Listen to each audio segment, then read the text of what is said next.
En plein milieu de la cérémonie de remise de médaille de mon propre frère, le vigile m'a bloqué le passage et m'a froidement annoncé « Votre nom a été complètement rayé de la liste des invités ». À cet instant précis, mon frère, le major Connor, pilote de chasse, est passé devant nous et a souri d'un air narquois à sa femme.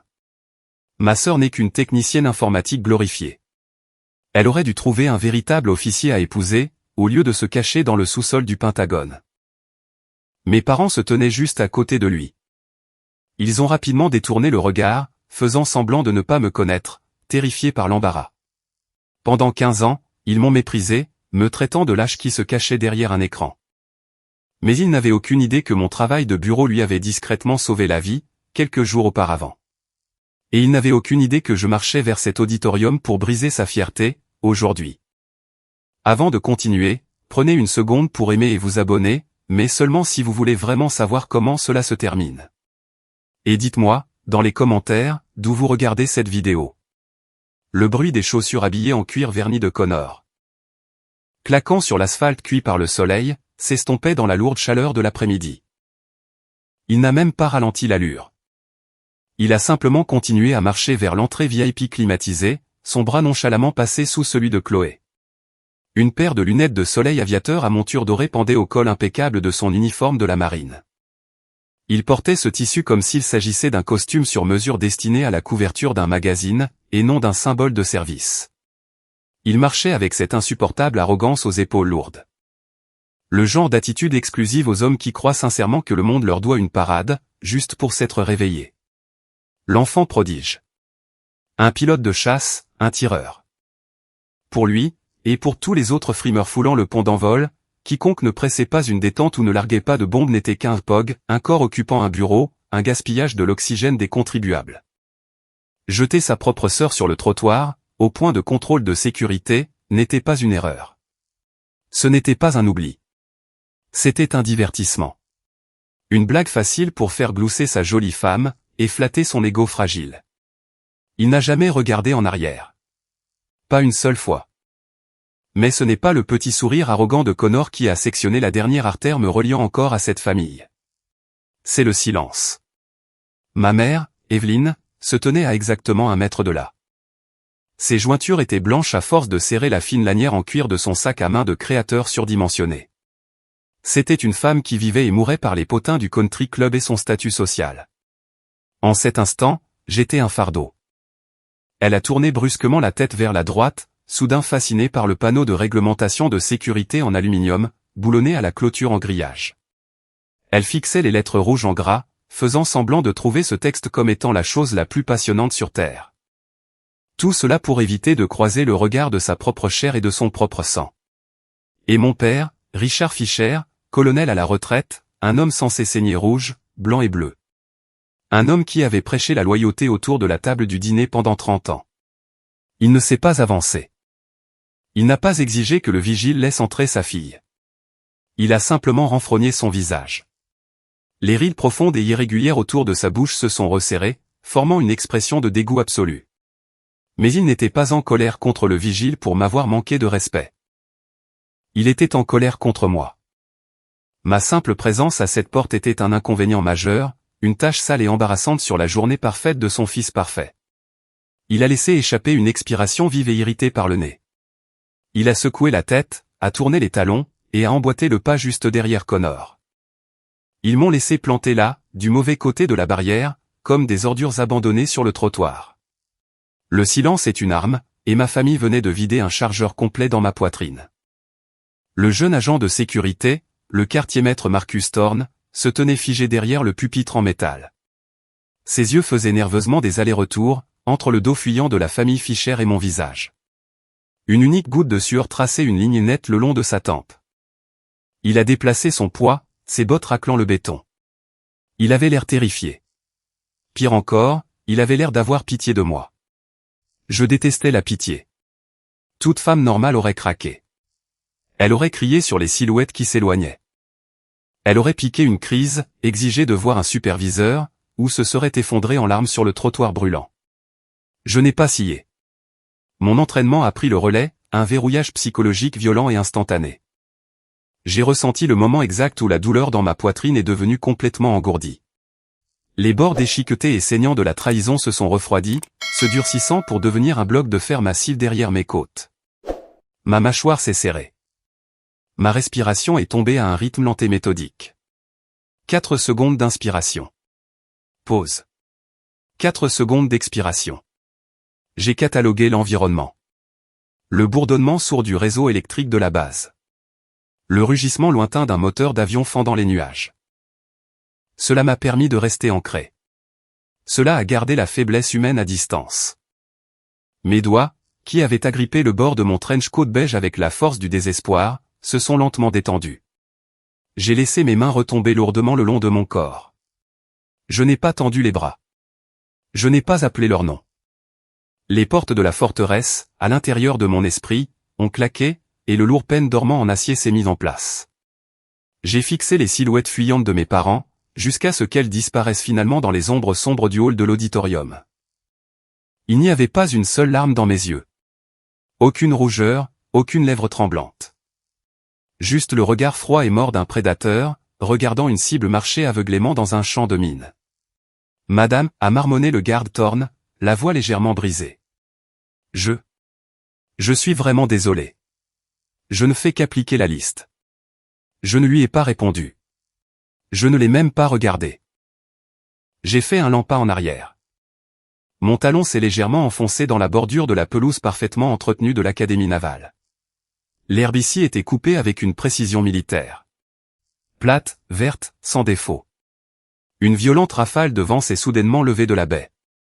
Elle a giflé mon visage, transportant l'odeur piquante et salée de l'eau de mer. Mais sous cet air marin pesant, il y avait autre chose. De la fumée. Quelqu'un organisait une fête d'avant-match, quelques rues plus loin. L'odeur lourde et grasse de l'essence à briquet, mélangée au charbon de bois brûlé, dérivait à travers la clôture en grillage.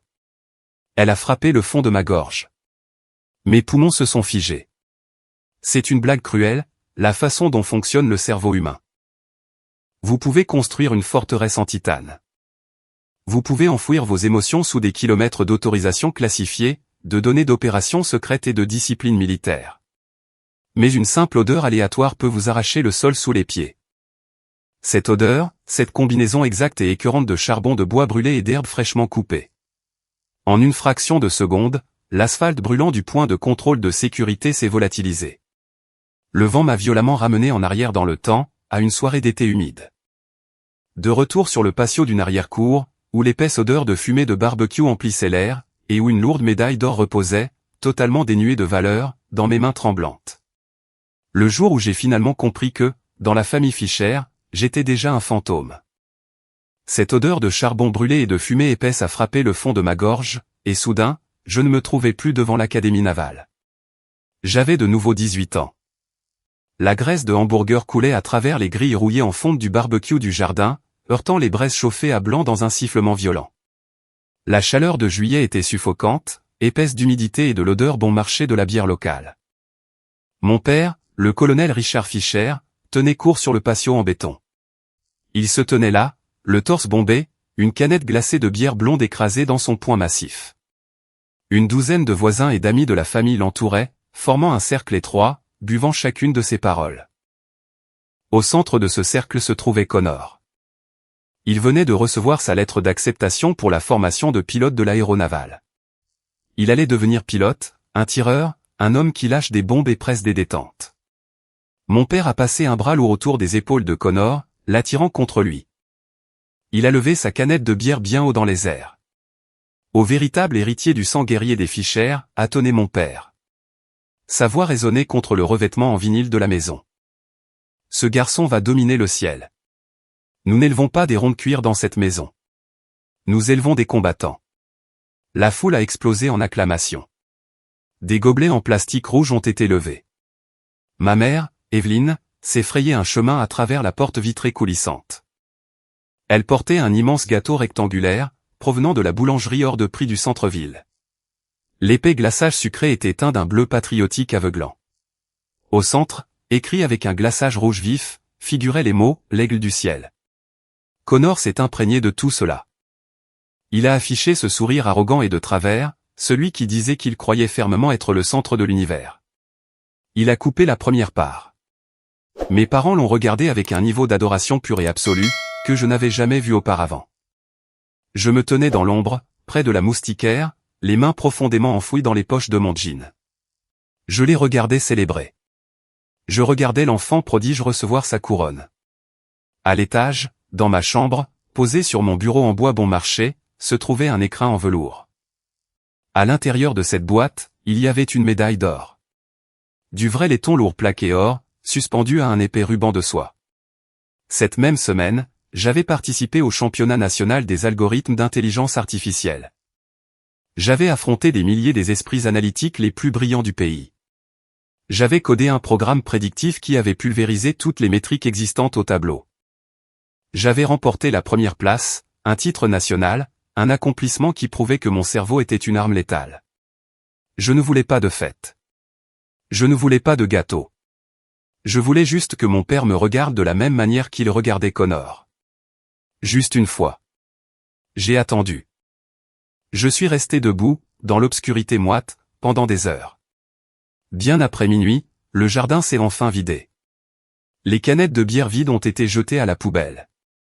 La lumière du porche bourdonnait, entourée de papillons de nuit morts. La maison était silencieuse, à l'exception du bourdonnement mécanique et sourd du système de climatisation centrale. Je suis entré dans le salon. Mon père était assis dans son fauteuil inclinable en cuir usé. La télévision était en sourdine, diffusant une chaîne de sport de fin de soirée. Il tenait le journal du dimanche, son visage complètement caché derrière la section des sports. L'odeur de bière éventée et d'après-rasage fort s'accrochait à l'air autour de lui. Mon cœur martelait contre mes côtes. C'était un rythme pathétique et désespéré, le rythme d'une enfant mendiant une miette de validation. Je tenais la médaille d'or dans ma main droite. Elle était lourde. Elle possédait un poids physique solide et indéniable. Je me suis approché du côté de son fauteuil. « Papa » ai-je chuchoté. Il n'a pas baissé le journal. Il n'a pas tourné la tête. « Papa » ai-je répété, la voix tremblant légèrement.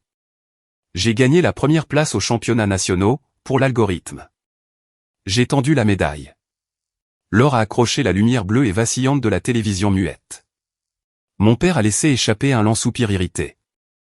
Il a baissé la page des sports d'exactement 5 cm, juste assez pour exposer ses yeux. Il a regardé le métal qui se balançait au bout de mes doigts.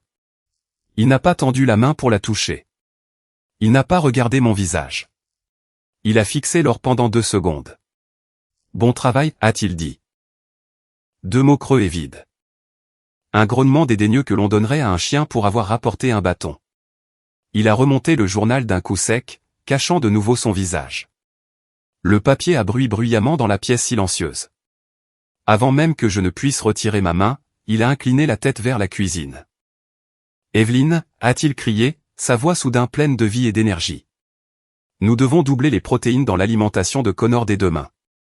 S'il doit supporter la force G dans un cockpit, il doit prendre au moins 5 kilos de muscles purs. Assure-toi d'acheter des steaks supplémentaires. Je suis resté figé à côté de son fauteuil. La lourde médaille d'or, dans ma main, m'a soudain semblé complètement différente. La fierté, les milliers d'heures de codage, la victoire éclatante, tout cela s'est évaporé. L'or s'est transformé en plomb. Il a tiré mon bras vers le bas, lourd et sans valeur. Je n'ai pas pleuré. Je ne lui ai pas hurlé dessus. Je me suis simplement retourné, et j'ai marché dans le couloir sombre jusqu'à ma chambre. Je me suis assise sur le bord de mon matelas. J'ai ouvert le tiroir du bas de ma table de chevet, et j'en ai sorti une vieille boîte à cigares en cèdre, abîmée. Elle sentait le bois sec et la poussière. J'ai laissé tomber la médaille d'or à l'intérieur. Elle a heurté le fond en bois avec un bruit sourd et pesant. J'ai attrapé une poignée de vieux brouillons de tests de mathématiques, ainsi que des reçus inutiles traînant sur mon bureau. Je les ai fourrés dans la boîte, enterrant complètement l'or sous des couches de déchets insignifiants. Je ne voulais plus la regarder. Je ne voulais plus m'en souvenir. J'ai fermé le couvercle de la boîte en cèdre. Clic, le petit loquet en laiton s'est refermé d'un coup sec. Le son était net. Définitif. Dans cette pièce sombre et silencieuse, la petite fille désespérée qui voulait l'approbation de son père est morte. Elle a cessé de respirer, et à sa place, une machine froide et calculatrice s'est mise en marche. Je savais exactement ce que j'étais dans cette famille. Je n'étais rien. Mon intellect, mon travail acharné, mon existence tout entière ne signifiait absolument rien dans leur monde fait de muscles et d'armes. Je me suis promis, à cet instant précis, que je ne leur expliquerai plus jamais ma valeur.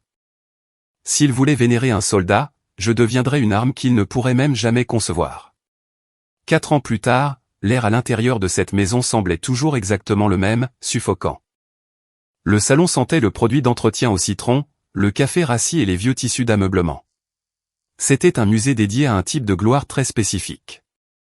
Des photos encadrées de mon grand-père, dans son uniforme de la Seconde Guerre mondiale, étaient accrochées au-dessus de la cheminée en briques. À côté d'elle, il y avait des photos de Richard en grand uniforme blanc. Et maintenant, dominant le centre du manteau de la cheminée, trônait un portrait surdimensionné de Connor dans sa combinaison de vol. Il n'y avait aucune photo de moi. La télévision était bruyante. Un match de football universitaire du week-end hurlait, remplissant le silence. Je me tenais au centre exact du tapis persan délavé, la colonne vertébrale droite, les épaules rejetées en arrière, les talons joints. Je n'étais pas encore en uniforme, mais ma posture était déjà militaire. Je tenais un épais dossier chemise dans ma main gauche. À l'intérieur se trouvait une lettre, portant le lourd sceau du ministère de la Défense, commission directe, commandement du renseignement et de la cyberguerre navale. Pour n'importe qui d'autre, c'était le ticket d'or. Une voie rapide vers le sommet absolu de la sécurité mondiale. J'allais me battre, mais pas avec des balles. J'allais me battre avec des données, des algorithmes et des flux satellites. J'ai attendu la coupure publicitaire. Richard était assis à sa place habituelle, un lourd fauteuil inclinable en cuir qui gémissait sous son poids. Ses lourdes bottes reposaient sur le bord de la table basse en bois dur. Evelyne était dans la cuisine, planant près de l'arcade, polissant un verre à vin avec un torchon en lin blanc. J'ai pris une inspiration. Non pas par peur, mais par nécessité. Je devais livrer ce rapport comme un soldat. J'ai obtenu ma commission, ai-je dit. Ma voix a tranché à travers le bruit d'une publicité pour des camions. Renseignement et cyberguerre navale. Je me présente à Fort Meade le mois prochain. Richard n'a pas souri. Il n'a pas demandé à voir la lettre. Les muscles puissants de sa mâchoire se sont contractés. Il a attrapé la télécommande et a appuyé sur le bouton d'alimentation.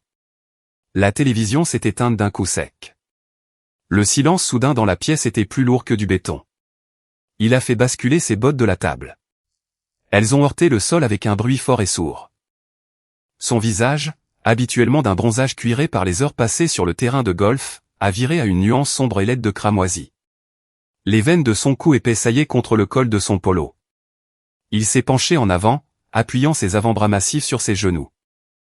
Cyber, a-t-il répété. Il a craché le mot comme s'il s'agissait d'une gorgée d'acide de batterie. Renseignement. Il s'est levé. Il mesurait 1,90 m, et était bâti comme un parpaing. Il a réduit la distance entre nous en 2 longues enjambées. Il s'est tenu à quelques centimètres de mon visage, essayant d'utiliser sa seule carrure physique pour m'intimider. Je n'ai pas reculé.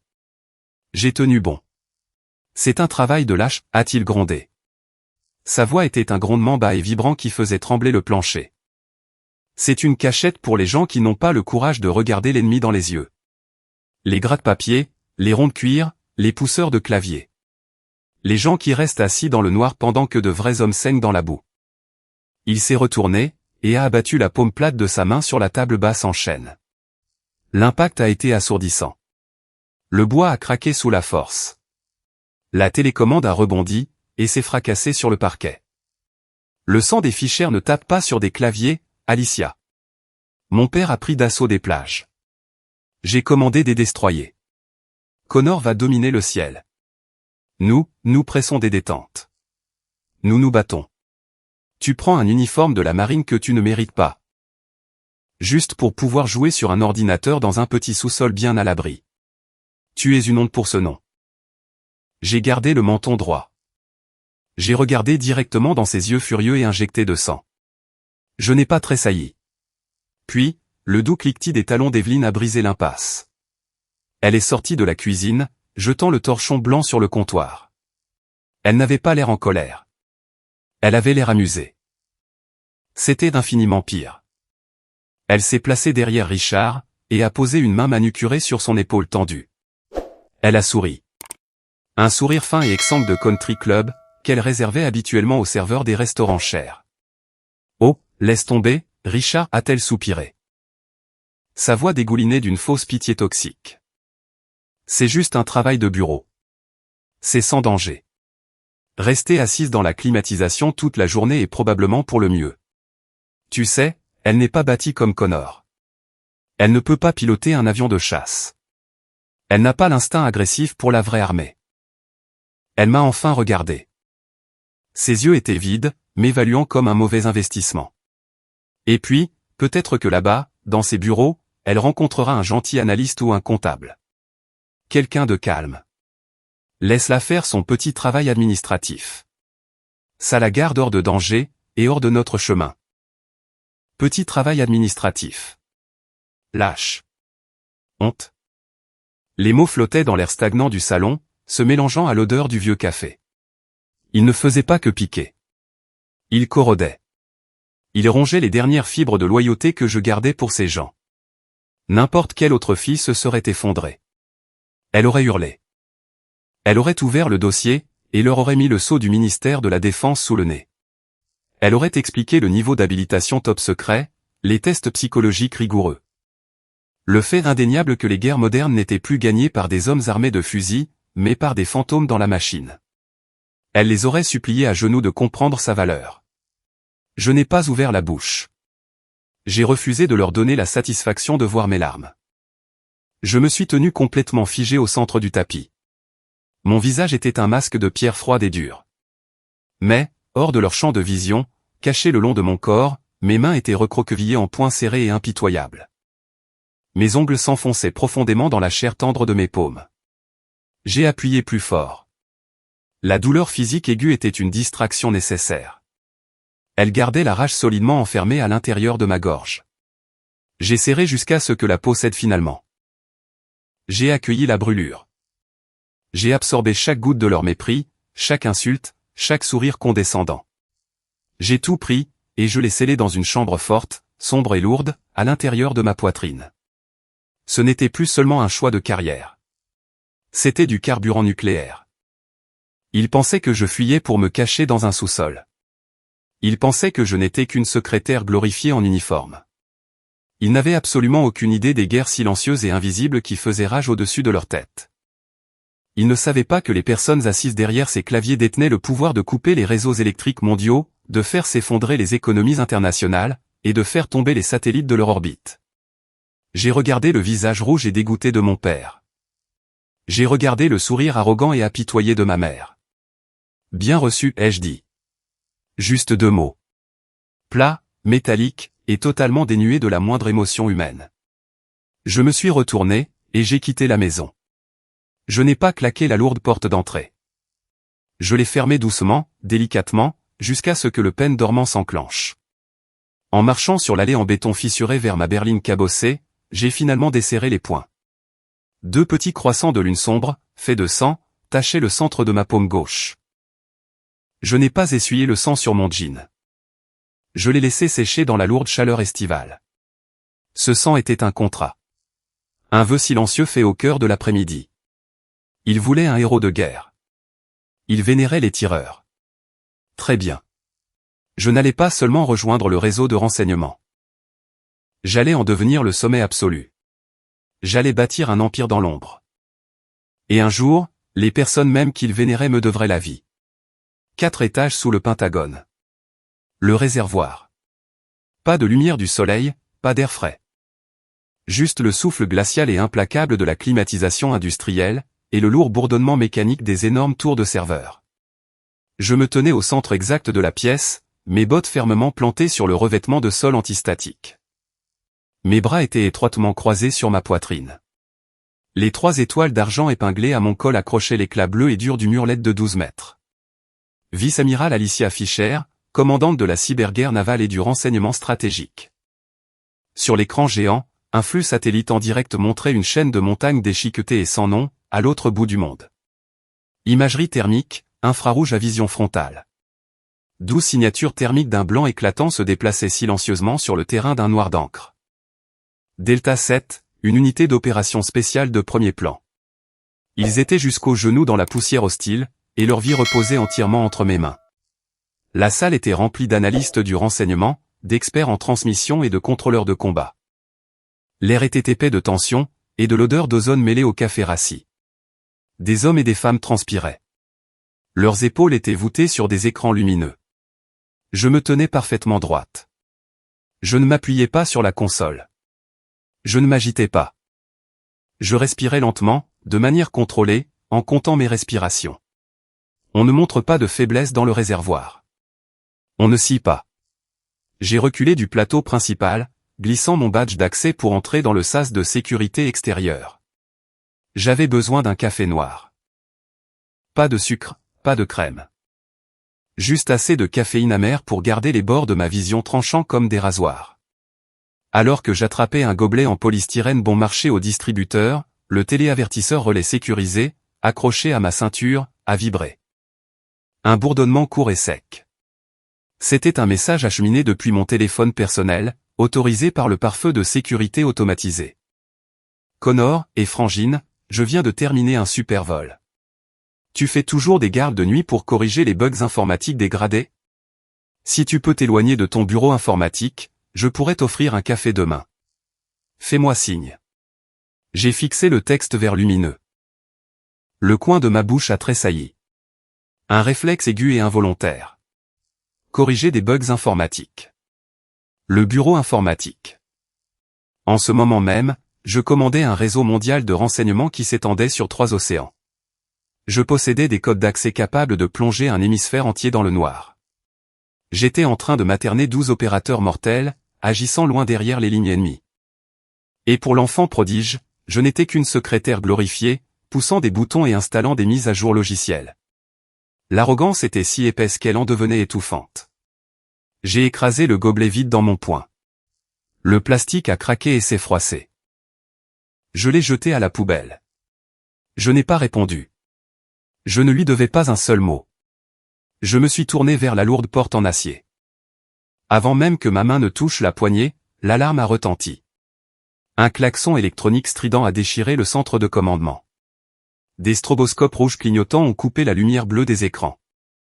J'ai poussé violemment la lourde porte en acier, et je suis retourné sur le plateau principal. Overwatch, parlez-moi, ai-je aboyé. Ma voix était plate, dure, tranchant directement à travers la panique montante dans la pièce. Madame, le radar ennemi vient de s'activer, a crié un premier maître depuis son terminal. Il a pointé un doigt tremblant vers l'écran principal. Un cercle rouge en expansion rapide peignait la grille, juste au-dessus des 12 signatures thermiques blanches. Batterie de missiles solaires. Ils ont un verrouillage solide sur l'hélicoptère d'extraction de Delta 7. 2 minutes avant l'impact. Les oiseaux sont des cibles faciles. Avorter l'extraction, a crié quelqu'un depuis les rangées du fond. Non, ai-je dit. Le mot était calme, mais il a figé la pièce entière. Si Delta s'est avorté maintenant, ils étaient bloqués en territoire hostile. Des morts en sursis. Je n'ai pas attendu qu'un comité se réunisse. Je n'ai pas demandé la permission. Je me suis avancé vers le terminal le plus proche, et j'ai poussé le jeune analyste hors de sa chaise. Bougez. J'ai pris le clavier. Mes doigts ont frappé les touches en plastique. Ce n'était pas de la frappe. C'était une agression physique et violente sur le matériel. Des lignes de code de commande brutes ont défilé sur le moniteur noir. Mon cerveau est passé en surrégime absolu. J'ai contourné 3 couches de serveurs proxy en moins de 4 secondes. J'ai trouvé la porte dérobée dans le réseau de défense aérienne de l'ennemi. Une vulnérabilité que mon équipe avait plantée 6 mois auparavant, pour un moment exactement comme celui-ci. Lancement du missile dans 10 secondes, a averti le maître, sa voix serrée par l'effroi. Je n'ai pas scié. J'ai compilé la charge virale. 5 secondes. J'ai appuyé sur la touche entrée. Une chaîne létale de logiciels malveillants a traversé le globe à la vitesse de la lumière. Elle a percuté le réseau ennemi, et a explosé au cœur de leur système central. Sur l'immense écran principal, le cercle rouge en expansion s'est figé. Puis, il a vacillé. Puis, il a complètement disparu. Le radar est en panne, a rapporté Overwatch, respirant fortement dans son casque. Le réseau ennemi est totalement aveugle. Ils viennent de perdre toute leur télémétrie de ciblage. Je me suis levé, repoussant la chaise avec l'arrière de mes genoux. Dites à Delta 7 de monter dans l'oiseau, et de rentrer à la maison. Bien reçu. L'hélicoptère est en vol. Ils sont dégagés. Une lourde expiration collective a balayé la pièce. Des hommes et des femmes se sont affaissés dans leurs fauteuils, essuyant la sueur froide de leur front. Quelques-uns m'ont regardé, les yeux écarquillés par un respect absolu et inconditionnel. Je venais de sauver 12 hommes en 7 secondes, sans tirer une seule balle. Je n'ai pas célébré. Je n'ai pas souri. J'ai simplement attrapé ma veste sur le dossier d'une chaise. Le commandant de quart a la parole, ai-je dit, en marchant vers la sortie. À 3h45 du matin, je suis entré dans mon appartement. Il se trouvait au 20e étage, surplombant le fleuve Potomac. Il était cher, minimaliste, froid. Il n'y avait aucune photo de famille sur les murs, juste des meubles en cuir sombre et des surfaces en verre impeccable. J'ai jeté mes clés sur le comptoir en granit. Le métal a résonné bruyamment dans le silence de mort. Je me suis dirigé vers un lourd meuble en chêne, et j'en ai sorti un verre épais en cristal, ainsi qu'une bouteille de bourbon pur du Kentucky. Je ne me suis pas embêté avec des glaçons. Je me suis versé 2 doigts de ce liquide ambré et sombre. Je me suis approché de la baie vitrée, et j'ai regardé les lumières de la ville se refléter sur l'eau noire. J'ai pris une gorgée lente. Le bourbon était rude. Il a brûlé le fond de ma gorge. Une chaleur profonde et fumée, qui s'est installée lourdement dans mon estomac vide. J'avais 36 ans. Je détenais un grade que la plupart des hommes passaient leur vie à essayer d'atteindre, sans jamais y parvenir. Je venais de tirer 12 soldats d'élite d'un véritable hachoir à viande. Le président des États-Unis lirait demain matin un rapport classifié détaillant ma frappe. Pourtant, aux yeux de mon propre sang, j'étais un échec, une blague. Une lâche qui se cachait derrière un écran d'ordinateur. Le silence dans l'appartement était assourdissant. Il appuyait sur mes tympans. C'était le prix de l'ombre. J'avais construit une forteresse impénétrable autour de mon cœur. J'étais intouchable. Mais, en regardant mon reflet dans la vitre sombre, tenant un verre de bourbon bon marché dans un cristal onéreux, j'ai réalisé la vérité, écrasante et absolue. J'étais la femme la plus puissante de la marine. Et je ne m'étais jamais senti aussi seul. 2 jours après avoir extirpé Delta 7 du brasier, j'ai été convoqué à l'anneau extérieur du Pentagone, là où respirent les généraux 4 étoiles, et où les vraies guerres sont planifiées. Il n'y avait pas de stroboscope rouge clignotant ni d'alarme hurlante ici haut. Juste d'épaisses portes en acajou, l'odeur chimique prononcée de la cire industrielle pour sol, et l'atmosphère calme et lourde du pouvoir absolu. Je suis passé devant les 2 gardes de la marine, stationnés devant les lourdes portes en chêne. Ma colonne vertébrale était droite, mes épaules étaient verrouillées dans une posture militaire rigide. Mais sous mon uniforme blanc impeccable et parfaitement repassé, mes os me semblaient être en plomb. Je fonctionnais avec 72 heures de privation de sommeil, de l'adrénaline éventée, et du pur ressentiment. Un épuisement profond, ancré jusque dans la moelle, s'était installé derrière mes yeux comme du verre brisé. Je suis entré dans le bureau de l'amiral Arthur Vance, commandant de la flotte du Pacifique. Une légende vivante, avec une poitrine pleine d'éclats d'obus de l'opération Tempête du désert, et un cerveau qui traitait la stratégie mondiale comme un superordinateur. Il n'était pas assis derrière son immense bureau de direction. Il se tenait dans le coin, près d'une cafetière filtre bon marché et tachée. Il n'a pas exigé de salut. Il n'a pas demandé de rapport sur les pertes. Il a simplement versé une tasse d'un café noir comme la poix, qui sentait le brûler, dans un épais mug de la marine en céramique ébréchée. Il a traversé l'épaisse moquette, et me l'a tendu directement. « Buvez ça » a-t-il ordonné doucement. « Tu as une mine affreuse, Alicia. » Pas de vice-amiral Fischer. Alicia. J'ai pris le mug. La chaleur fulgurante et brûlante a traversé l'épaisse céramique, et s'est enfoncée directement dans mes paumes gelées et calleuses. Je les serrai fort. Un amiral 4 étoiles ne vous versait pas de café. Il n'utilisait pas votre prénom. Pas à moins que vous n'ayez saigné pour lui. Pas à moins que vous ne l'ayez mérité dans la boue. Vance a appuyé sa lourde carrure contre le bord de son bureau en acajou. Delta 7 a atterri sur la base aérienne de Ramstein il y a 6 heures. Pas une seule victime, pas une seule égratignure.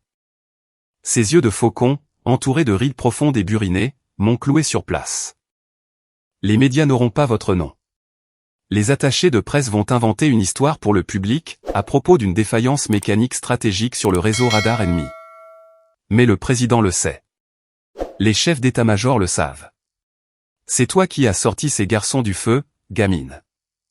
Pendant 36 ans, j'avais attendu qu'un homme portant un uniforme militaire me regarde de cette façon. Pas avec tolérance. Pas avec la fausse politesse forcée que mon père accordait aux serveurs, mais avec un respect absolu et incontestable. Un guerrier reconnaissant un autre guerrier.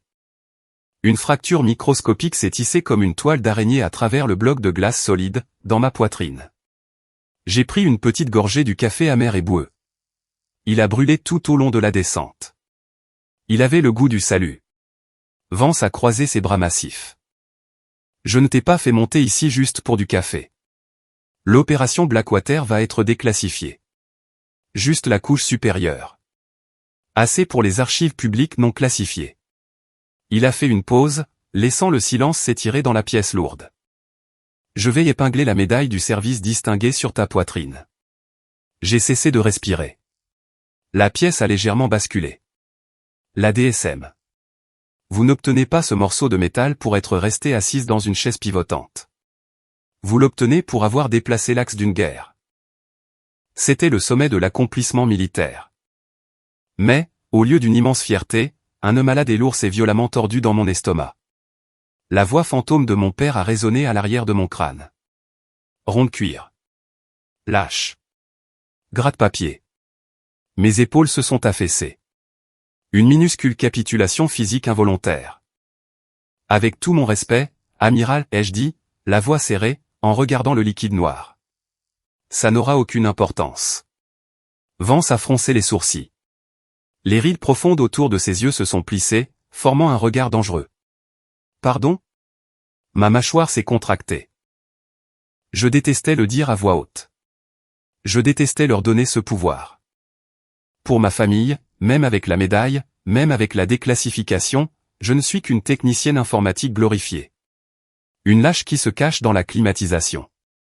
S'ils lisent la citation, ils supposeront simplement que j'ai réparé le serveur qui a envoyé l'email. Ils vénèrent les tireurs. Le reste d'entre nous n'est que du bruit de fond.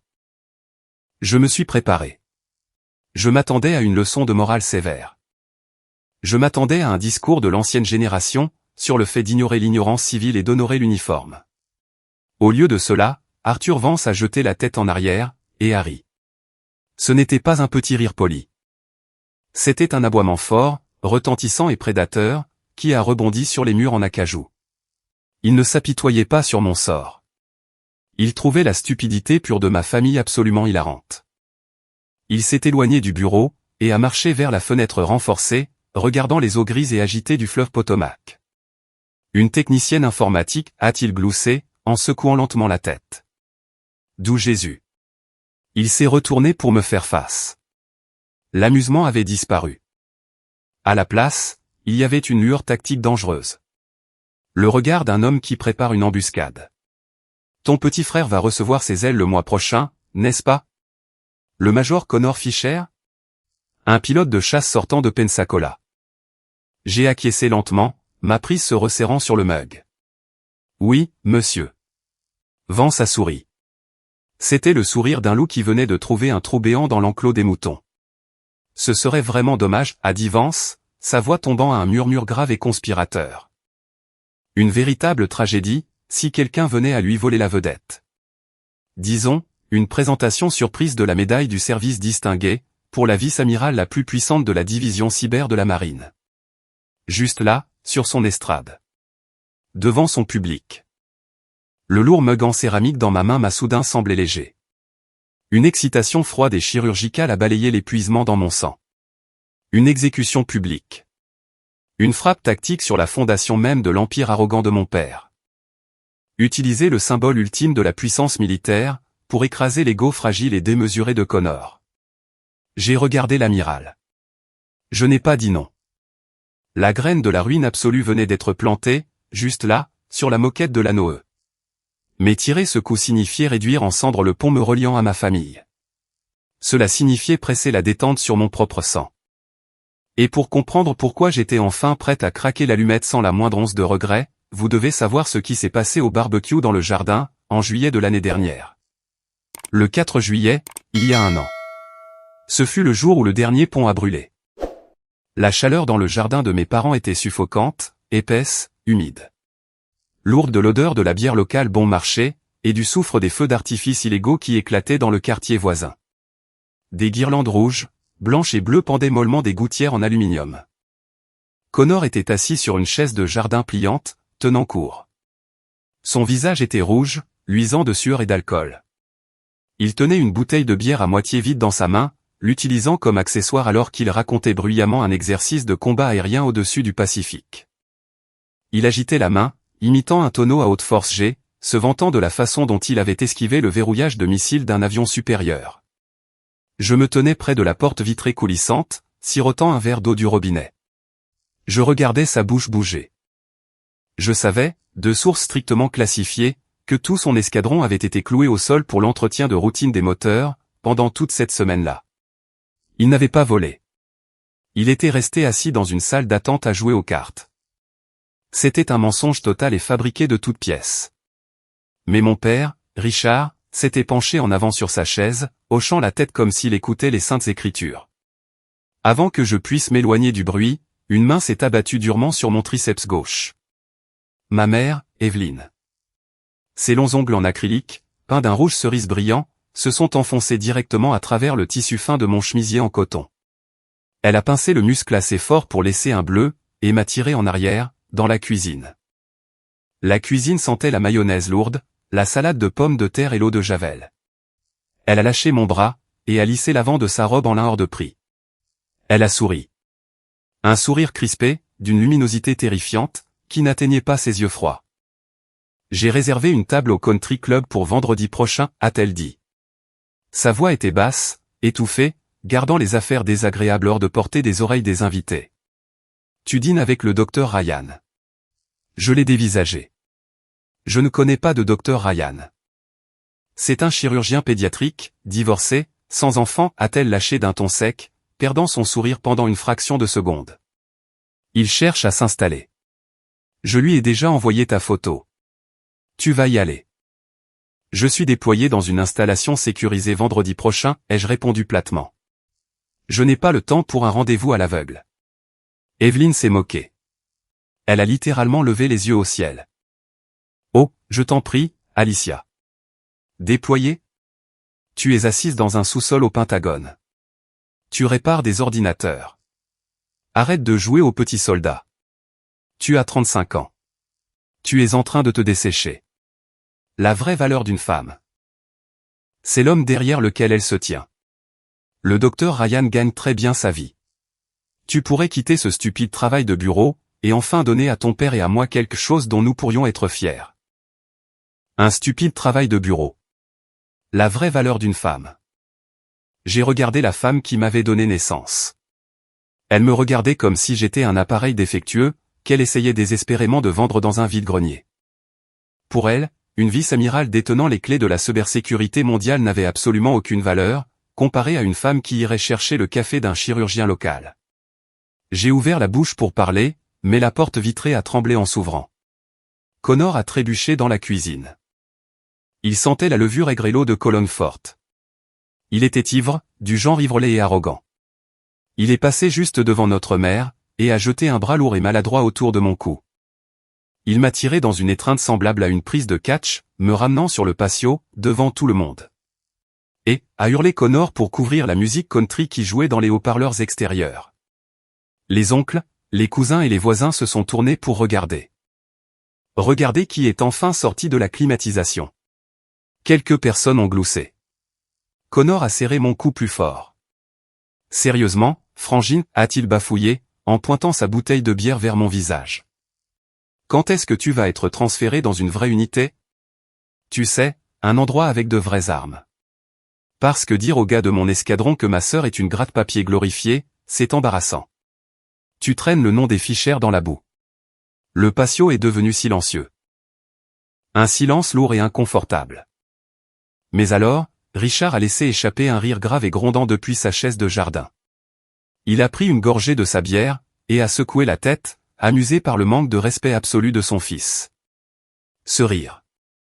Ce fut le moment exact où Connor a utilisé mon sang, ma sueur et mes sacrifices silencieux comme une blague, juste pour se grandir aux yeux d'une bande de voisins ivres. Et mes parents l'ont laissé faire. Ils l'ont encouragé. Je n'ai pas crié. Je n'ai pas repoussé son bras lourd et en sueur de mes épaules. Je suis simplement resté là. J'ai regardé la foule. J'ai regardé le visage rouge et bouffi de Connor. Puis, j'ai forcé les coins de ma bouche à se relever, en un sourire de façade vide et mort. J'aime mon travail, Connor, ai-je dit doucement. Mais, au fond de ma poitrine, quelque chose de lourd et de métallique s'est refermé violemment. Clic, le pen dormant s'est verrouillé. La forteresse a été scellée. Chaque once de loyauté, chaque fragment d'affection filiale, chaque espoir d'enfant désespéré qu'il m'aime un jour. Tout est mort, juste là, sur ce patio en béton. J'ai coupé les ponts. Ils n'étaient plus ma famille.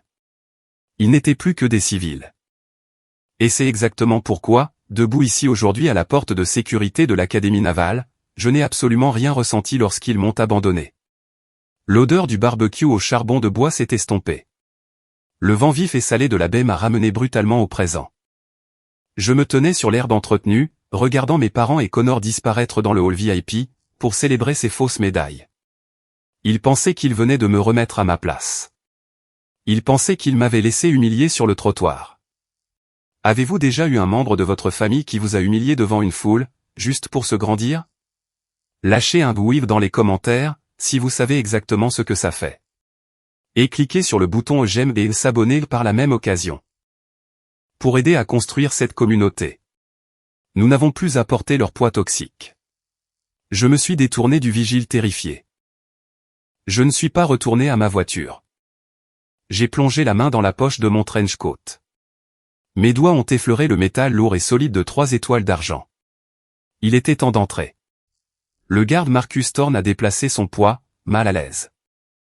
Il tenait son presse-papier en plastique contre sa poitrine, comme un bouclier anti-émeute.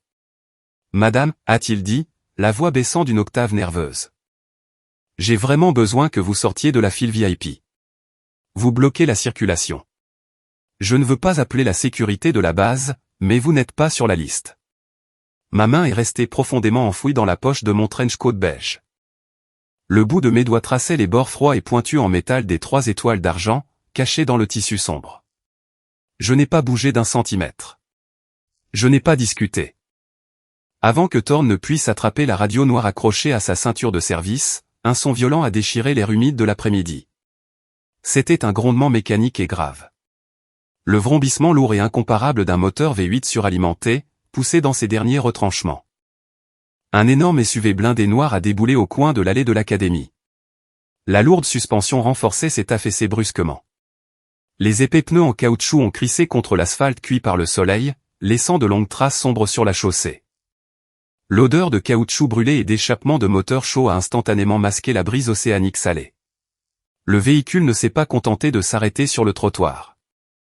Il a agressivement pris le contrôle de toute la voie de dépose, orientant son imposante calandre directement vers le point de contrôle de sécurité. Thorne a fait un bond en arrière, faisant tomber son presse-papier. Le plastique a craqué sèchement contre le béton. Le SUV tournait au ralenti, irradiant des vagues de distorsion thermique dans l'air de juillet. Il avait des vitres lourdement teintées, un blindage en acier renforcé caché dans les panneaux de porte. Et, boulonnés au pare-choc avant et arrière, se trouvaient les plaques gouvernementales officielles et indubitables de l'élite du Pentagone. La portière passager arrière s'est ouverte. Elle était lourde, s'ouvrant en grand avec la glisse douce et silencieuse d'un blindage de qualité militaire. L'amiral Arthur Vance en est sorti. Il portait son grand uniforme blanc de la marine. Il était impeccable, éclatant, d'une blancheur aveuglante sous le dur soleil d'été. 4 énormes étoiles d'or reposaient lourdement sur ses épaulettes. Il dégageait ce genre d'autorité calme et terrifiante, qui n'avait pas besoin de crier pour faire taire complètement une pièce. Il a ignoré le point de contrôle de sécurité. Il a ignoré les civils qui le dévisageaient. Il m'a regardé droit dans les yeux. « Vous voilà, vice-amiral Fischer. » La voix de Vance a résonné à travers le trottoir. Il n'a pas utilisé de microphone, mais la force de commandement dans son ton a frappé l'air mort comme une onde de choc. Marcus Thorne s'est figé. Ses yeux lui sont sortis de la tête. Le jeune garde a lentement tourné la tête pour me regarder, et j'ai vu le sang se vider complètement de son visage. Sa peau a pris la couleur maladive de la craie sale. Il venait de bloquer l'entrée d'une cérémonie publique à un officier général 3 étoiles. Il venait de menacer d'appeler la police de la base pour la commandante de la cyberguerre navale. La panique, pure et non filtrée, a pris le contrôle de son système nerveux. Madame. Amiral, s'est étranglé Thorne. Sa voix s'est brisée violemment, trahissant sa terreur. Il a claqué des talons avec une telle force que le son a résonné. Il a jeté sa main droite en l'air dans un salut si rigide et si rapide, que j'ai cru qu'il allait se déboîter l'articulation de l'épaule. Sa main tremblait contre son front, ses jointures blanches. Je ne savais pas. Je suis incroyablement désolé, madame. S'il vous plaît. Il n'a pas attendu ma réponse. Il a pratiquement reculé en catastrophe, plongeant vers le boîtier de commande en acier pour outrepasser manuellement les lourdes portes de sécurité en fer. Les engrenages métalliques ont grincé bruyamment les uns contre les autres, ouvrant la barrière en grand. Je n'ai pas regardé le garde. Je ne lui ai pas offert un sourire de pardon. Mes yeux étaient fixés à 20 mètres plus loin, sur l'allée en béton.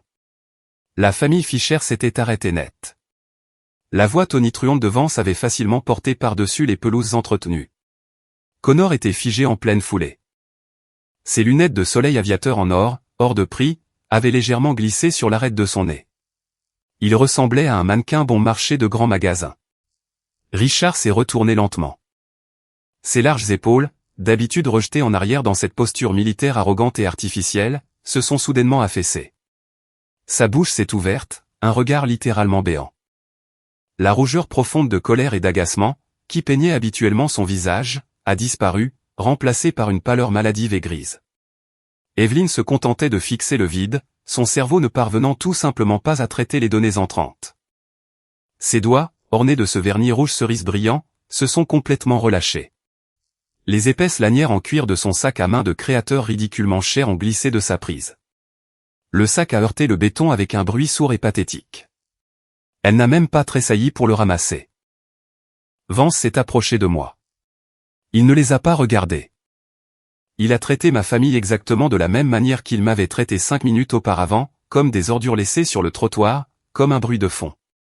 Il s'est penché près de moi, baissant la voix à un murmure graveleux qui m'était exclusivement destiné. Voulez-vous que j'aille là-bas, et que j'enseigne à cette famille arrogante qui est la vôtre une dure leçon de protocole militaire, a demandé Vance.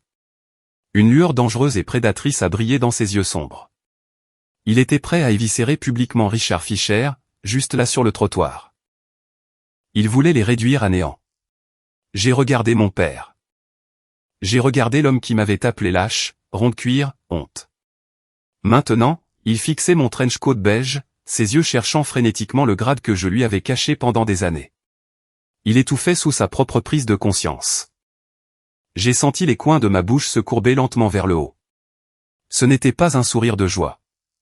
C'était le sourire froid et chirurgical d'un bourreau refermant sa main sur le levier. Pas la peine, amiral, ai-je dit doucement. Ma voix était lisse, totalement dénuée de colère. Laissez-les se noyer dedans. J'ai sorti mes mains de mes poches. Je n'ai pas encore enlevé le manteau. Je les ai laissés être dévorés par le mystère. Je me suis avancé. Les lourdes portes de fer étaient grandes ouvertes. Le garde terrifié maintenait son salut, fixant un trou à travers le trottoir. J'ai descendu l'allée en béton. J'ai couvert les 20 mètres qui nous séparaient à pas lents et mesurés. Le seul son était le claquement sec de mes talons frappant le sol. Connor n'a pas bougé. Richard ne respirait pas, Evelyn se tenait paralysée au-dessus de son sac tombé. Je suis passé juste devant eux. Je ne me suis pas arrêté. Je n'ai pas tourné la tête. Je n'ai pas offert un seul mot d'explication. Et je n'ai certainement pas lancé la moindre insulte. Je leur ai refusé la dignité d'une dispute. Je leur ai refusé toute conclusion. Je les ai traités comme s'ils n'existaient pas sur ma planète. Je suis passé devant leur corps figé, et je me suis dirigé tout droit vers les lourdes portes en verre de l'auditorium VIP. Mais juste avant que les portes automatiques ne glissent pour me laisser entrer dans la climatisation, je l'ai entendu. Un murmure rauque et brisé, porté par le vent salé derrière moi. La voix de mon père, complètement dépouillée de sa fierté. Vice-amiral. La salle d'attente VIP était silencieuse comme la mort. Une épaisse moquette absorbait le son de mes bottes. L'éclairage était tamisé, conçu pour détendre les hauts gradés avant qu'ils ne sortent sous les lumières aveuglantes de la scène. Je me suis tenu devant un lourd miroir en pied, bordé de chaînes sombres. J'ai levé les bras, et j'ai déboutonné le trench coat beige terne. Le manteau avait fait son travail. Il m'avait caché. Il avait permis à ma famille de voir exactement ce qu'ils voulaient voir, l'assistante administrative, la fille de l'informatique lâche, la déception invisible. J'ai laissé le tissu lourd glisser de mes épaules, et tomber en tas sur le sol. En dessous se trouvait l'uniforme blanc à col montant de la marine. Il était parfaitement taillé, sans un seul pli. Le col haut et rigide s'enfonçait légèrement dans mon cou, m'obligeant à lever le menton. J'ai plongé la main dans ma poche, et j'en ai sorti une petite boîte en velours noir. À l'intérieur reposaient les insignes, en argent massif. J'ai pris la première étoile. J'ai enfoncé les épingles métalliques pointues à travers le tissu épais de l'épaulette droite. Clic. C'était pour les nuits que j'avais passées à dormir sous mon bureau, dans le sous-sol du Pentagone, à analyser des données brutes, pendant que ma famille buvait de la bière dans le jardin. J'ai pris la deuxième étoile. Clic, c'était pour les insultes. Pour chaque fois que ma mère m'avait regardé avec pitié. Pour chaque fois que mon père m'avait traité de honte pour le nom des fichères. J'ai pris la troisième étoile. Clic, le verrou s'est fixé contre le tissu. Le poids de cette étoile semblait juste. Vice-amiral. 3 étoiles. Le sommet absolu de la division de la cyberguerre. Je n'ai pas souri à mon reflet. J'ai juste vérifié ma coiffe, j'ai coincé ma veste sous mon bras, et j'ai passé la porte. L'auditorium principal était bondé. Des centaines de marins, de pilotes et de familles remplissaient les lourds sièges en bois. L'air sentait le vernis pour cuivre, le parfum cher et la laine nettoyée à sec. J'ai marché tout droit dans l'allée centrale, vers la première rangée délimitée par un cordon, la section VIP. Au moment où j'ai franchi la corde de velours, un général de l'armée à 2 étoiles, assis côté couloir, s'est immédiatement levé. Il s'est mis au garde à vous. Derrière lui, 2 contre-amiraux de la marine ont reculé leurs chaises, et se sont levés également. Vice-amiral Fischer, a dit le général, en offrant un signe de tête sec et empreint d'un respect absolu. Félicitations pour la déclassification, madame. Elle était attendue depuis longtemps. Merci, général, ai-je répondu calmement. Je leur ai serré la main. Des poignées de main fermes et solides, un bouclier de fer de l'élite militaire. Du coin de l'œil, je les ai vus. 10 rangées plus loin, dans la section des sièges civils standards, la famille Fischer. Ils étaient assis épaule contre épaule, complètement encerclés par des étrangers. Richard avait l'air de faire une crise cardiaque lente et silencieuse. Il était penché en avant, agrippant la coudoir de son siège si fort que ses jointures en étaient blanches. Ses yeux étaient rivés sur mes épaulettes.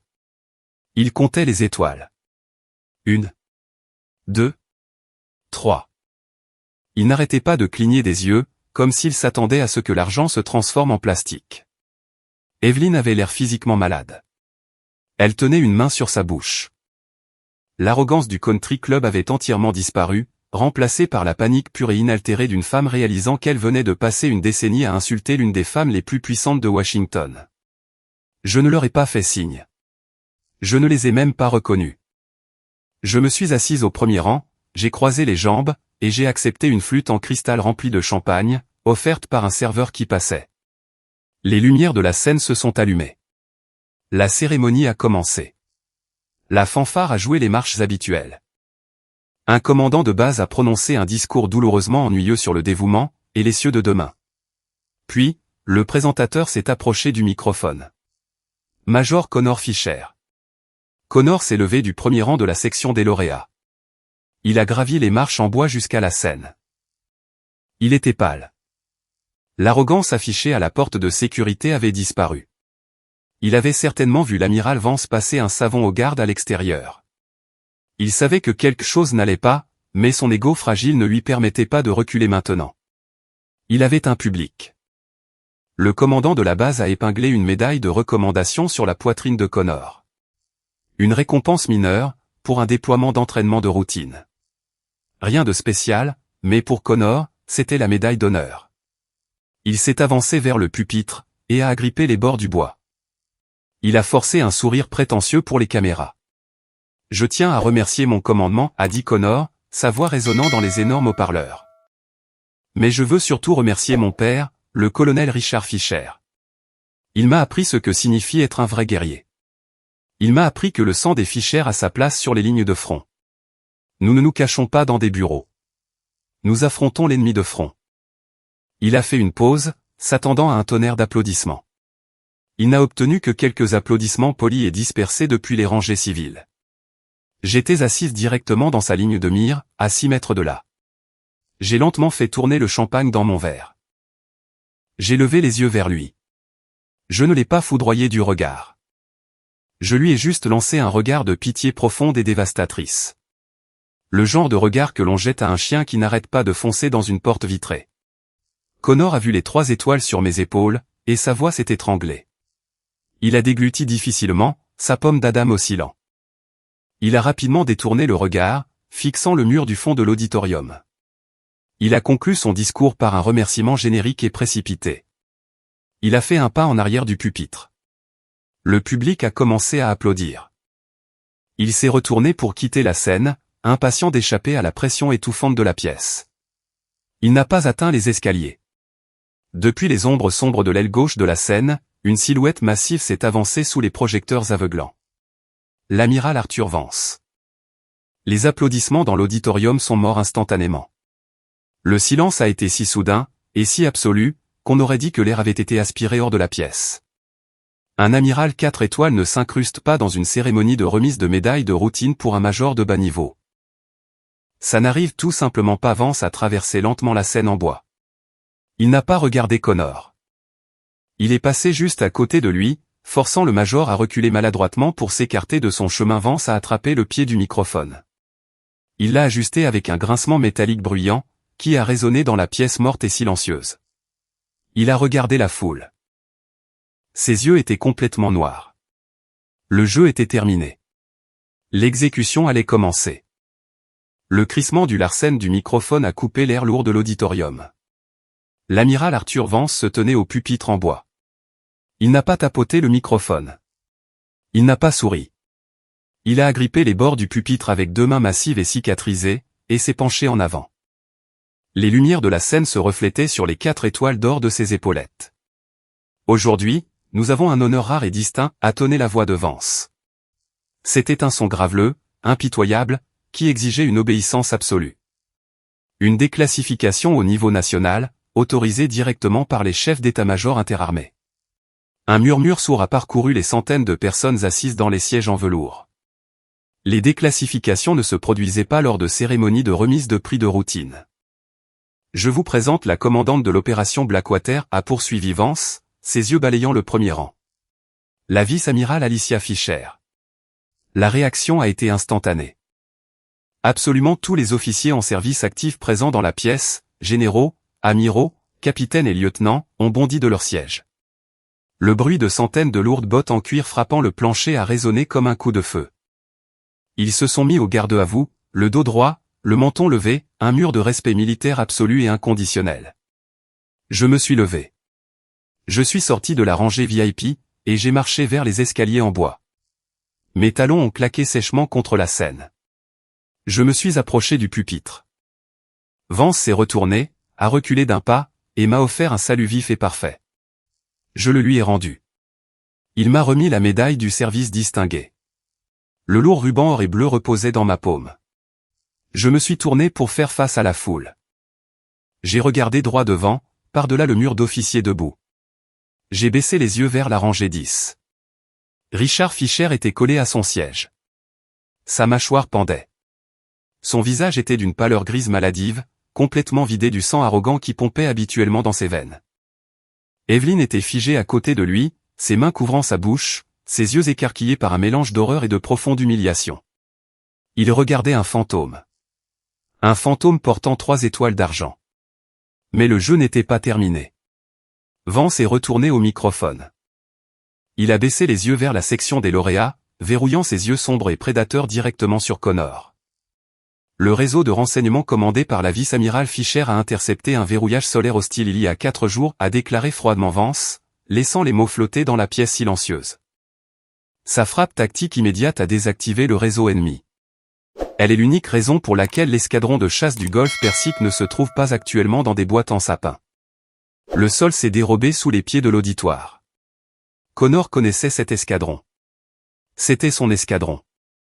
J'ai regardé l'ego de mon frère voler en éclats en temps réel. Le sang a complètement disparu de son visage. Une épaisse couche de sueur froide a perlé sur son front. Il a agrippé le bord de son siège pour ne pas glisser sur le sol. Le pilote frimeur, l'enfant prodige, l'homme qui pensait posséder le ciel. Il venait soudainement de réaliser que son cœur ne battait en ce moment que parce que la sœur, qu'il venait de traiter de lâche, avait tendu la main à travers un écran d'ordinateur, pour le tirer de la tombe. La cérémonie s'est terminée dans un tourbillon d'applaudissements.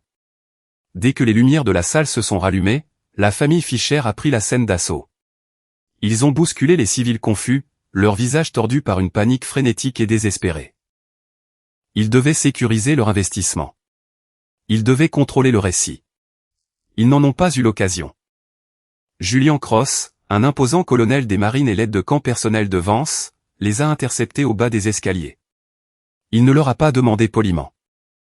Il a utilisé son seul volume physique pour diriger Richard, Evelyn et Connor dans un couloir sombre, et les a poussés dans une petite salle d'attente VIP en coulisses. Je suis entré juste derrière eux. Julian est sorti, et a tiré la lourde porte. Les épais joints en caoutchouc se sont mis en place. Le bruit assourdissant de l'auditorium extérieur a disparu instantanément. La salle verte insonorisée était silencieuse comme la mort. Elle sentait la cire pour sol bon marché et le vieux café. Connor a craqué. Il s'est retourné brusquement, le visage rouge et luisant de sueur.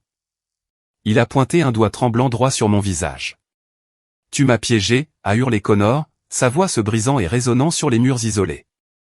Il faisait les 100 pas, comme un animal en cage. Tu savais exactement ce que tu faisais. Tu m'as laissé monter là-haut et parler. Tu as détourné ma journée, juste pour me faire passer pour un putain d'idiot devant tout mon commandement. Un narcissique typique. Sa vie avait été sauvée, et tout ce qui lui importait, c'était sa vedette volée. Il n'était pas reconnaissant. Il était furieux que sa fausse armure ait été arrachée. Evelyn s'est tordu les mains. Alicia, comment as-tu pu faire ça à ton frère? Pourquoi ne nous as-tu pas simplement dit la vérité? Richard s'est avancé, essayant de bomber le torse et de sauver quelques lambeaux de son autorité paternelle. Tu nous as menti par omission, Alicia. Tu nous as laissé croire que tu n'étais qu'une employée de bas niveau. C'est totalement inacceptable. Je ne leur ai pas crié dessus en retour. Je ne me suis pas défendu. J'ai marché vers une petite table pliante en plastique, dans le coin de la pièce. Un pichet en verre rempli d'eau glacée suait sous la dure lumière des néons. J'ai pris un verre propre. J'ai versé de l'eau. La glace a tinté bruyamment dans le lourd silence de la pièce. J'ai porté le verre à mes lèvres, et j'ai pris une gorgée lente et délibérée. L'eau était glaciale. Elle a nettoyé la poussière sèche de ma gorge. J'ai abaissé le verre, et je l'ai reposé sur la table en plastique. Un bruit sourd et humide. J'ai regardé Connor. Je n'ai pas de temps libre pour te faire des farces, Connor, ai-je dit. Ma voix était complètement plate. De l'acier froid. Je suis trop occupé à garder des idiots comme toi en vie sur le champ de bataille. Connor a tressailli, comme s'il avait été giflé au visage. Il a ouvert la bouche, mais aucun son n'en est sorti. J'ai tourné mes yeux vers Richard et Evelyn. Ils ont légèrement reculé sous mon regard. Vous voulez savoir pourquoi je ne vous l'ai pas dit, ai-je demandé, gardant un ton mortellement calme. Avez-vous, ne serait-ce qu'une seule fois, demandé ce que je faisais vraiment? Avez-vous déjà regardé au-delà de votre propre arrogance aveugle? Richard a dégluti difficilement, sa pomme d'Adam oscillant dans sa gorge. Vous avez regardé un écran d'ordinateur et vous m'avez traité de lâche, ai-je dit, en m'avançant vers la porte. Vous m'avez dit que j'étais une honte. Je ne vous ai jamais menti. J'ai juste arrêté d'essayer d'expliquer ma valeur à des sourds. J'ai tendu la main, et j'ai attrapé la lourde poignée en laiton de la porte. J'ai regardé par-dessus mon épaule une dernière fois. Ils avaient l'air pathétiques, dépouillés de leurs titres, de leur fierté, et de leurs illusions. Si jamais vous voulez remettre les pieds dans mon monde, vous commencerez par un respect fondamental, ai-je dit. Sinon, considérez Alicia Fischer comme morte. J'ai poussé la lourde porte, et je suis sorti dans le couloir. Je n'ai pas regardé en arrière. L'épaisse porte insonorisée s'est refermée derrière moi. Boum. Le verrou s'est enclenché, les scellant à l'intérieur. 6 mois ont passé. Le silence qui a suivi la cérémonie de remise de médailles n'était pas vide.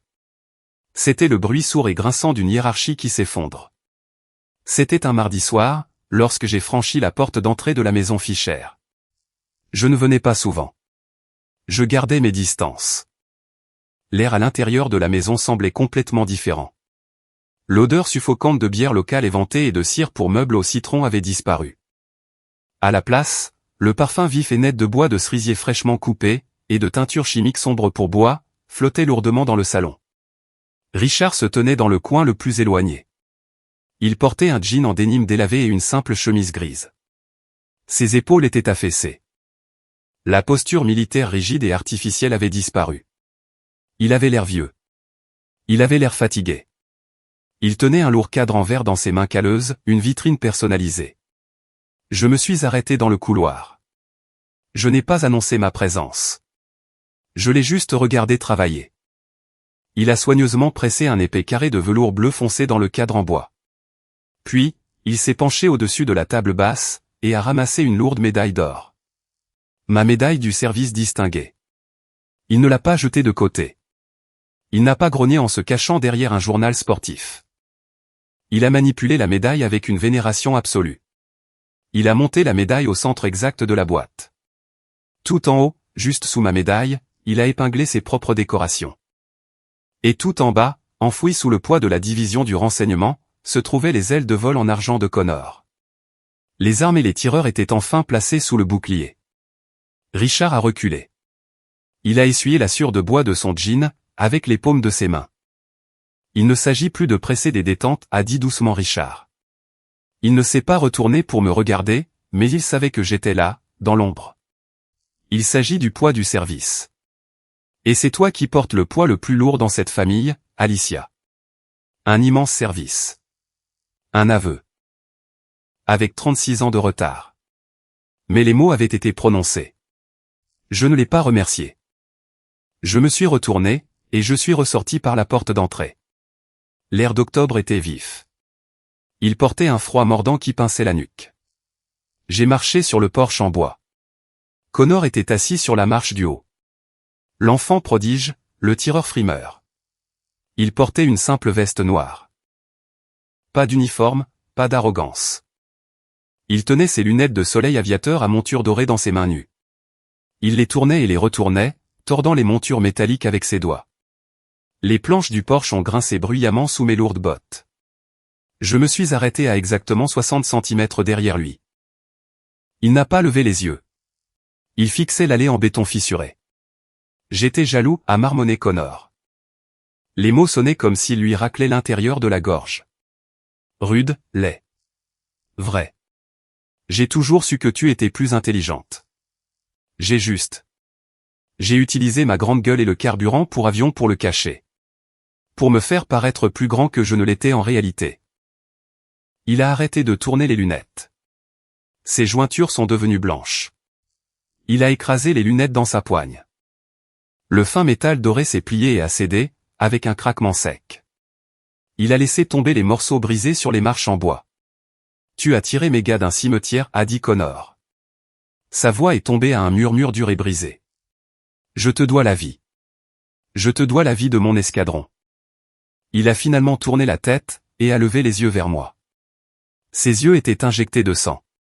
Le sourire arrogant et toxique avait complètement disparu. À sa place, il y avait le regard épuisé et terrifié d'un homme qui avait enfin réalisé à quel point il était petit, dans le grand ordre du monde. Je suis fier d'être ton frère, Alicia, a-t-il dit. N'importe quelle autre femme aurait pleuré. N'importe quelle sœur normale serait tombée à genoux, aurait passé ses bras autour de son cou, et aurait pardonné chaque once de violence. Elle serait retournée à l'intérieur, aurait partagé un dîner de famille, et aurait fait semblant que les 2 dernières décennies de cruauté ne s'étaient jamais produites. Je n'ai pas bougé un seul muscle. Je l'ai regardé de haut. J'ai vu le lourd regret dans ses yeux. Je savais que c'était sincère. L'enfant prodige avait enfin courbé la tête devant la sœur invisible. Le narcissique s'était rendu. Mais les cicatrices sur mes paumes, laissées par mes ongles, étaient toujours là. Les souvenirs d'avoir été jeté dehors à la porte de sécurité étaient toujours là. J'ai offert un unique élan hochement de tête. Merci, Connor, ai-je dit. Ma voix était calme. Ce n'était pas cruel, mais ce n'était pas chaleureux non plus. C'était un mur d'acier massif. Le pardon n'est pas la même chose que l'accès. J'acceptais ses excuses, mais je ne leur remettrai plus jamais les clés de ma forteresse. Ils étaient rétrogradés au rang de civils dans ma vie, et ils y resteraient. Je me suis détourné des marches du porche, et j'ai marché vers la rambarde en bois. J'ai appuyé mon dos contre le bois massif, et j'ai levé les yeux vers le ciel nocturne. Les étoiles étaient froides, nettes, et parfaitement silencieuses. Je n'avais plus besoin de leur validation.